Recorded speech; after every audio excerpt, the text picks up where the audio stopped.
The boy put a nail in his mouth and swallowed it. To everyone's surprise, after a bout of dry heaving, he unexpectedly spat out an egg. Then came a second, and a third. The amazed audience rushed forward to give him tips. But such a trick could only be performed once in the same place. He hurriedly returned home afterward. The first thing he did was ask his mother to shake his body. With a gentle push, coins started dropping endlessly onto the floor. Houdini looked at his mother's happy smile. He promised his mother that one day he would turn all these into gold coins. But as Houdini grew up, he realized that street performances could barely make a living. To fulfill his childhood promise, he would need to pull off something big. So he brought in reporters and used all his savings to bribe the police. He wanted to create the reputation that no one can imprison Houdini. The sheriff didn't want to get involved, but Houdini exposed his belly and dared the sheriff to hit him. However, when the sheriff struck, Houdini was unharmed. He smugly demanded the sheriff to try again. In frustration, the sheriff threw him into jail. Then he searched Houdini's whole body and locked him up tightly, determined to teach him a lesson. At this moment, Houdini's wife came over to kiss him goodbye, but the sheriff immediately noticed the key detail. However, after a thorough search, the sheriff found nothing unusual. I keep you here overnight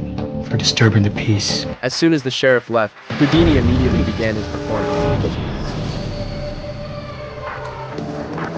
He truly managed to escape. This stunt greatly increased Houdini's fame. However, as time passed, he was slowly forgotten. So he had no choice but to go back to the sheriff. He told the sheriff that he could never be kept locked up. But this time, the sheriff was fully prepared. Not only did he strip Houdini of his clothes, but he also tightly bound his hands and feet with chains. He even made a special mask for him. Finally, he called in all the reporters from the city, telling them to wait for his embarrassment. As soon as the door was locked, an incredible thing happened. Houdini slowly opened his hands, revealing 6 fingers. This time, he escaped successfully again. When they returned to the cell, Houdini was already gone. The media quickly spread the news, causing Houdini's fame to soar. But he knew this wasn't enough. To keep his fame alive, he knew he had to quickly come up with even more thrilling acts.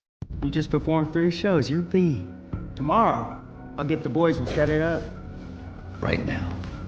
Then he was shackled by his feet. After that, he was hung upside down in the air. His assistant slowly lowered him into the water cage. Then Houdini began to struggle to break free from the shackles. But because his body was upside down, he could not exert force. So he signaled to his wife to pull him back up. But at that moment, the mechanism malfunctioned. No matter what they tried, the rope could not be moved. By then, Houdini was already reaching his limit. The assistant immediately grabbed an axe. He used all his strength to try to smash the glass. Fortunately, at the very last moment, God still showed mercy to his madness.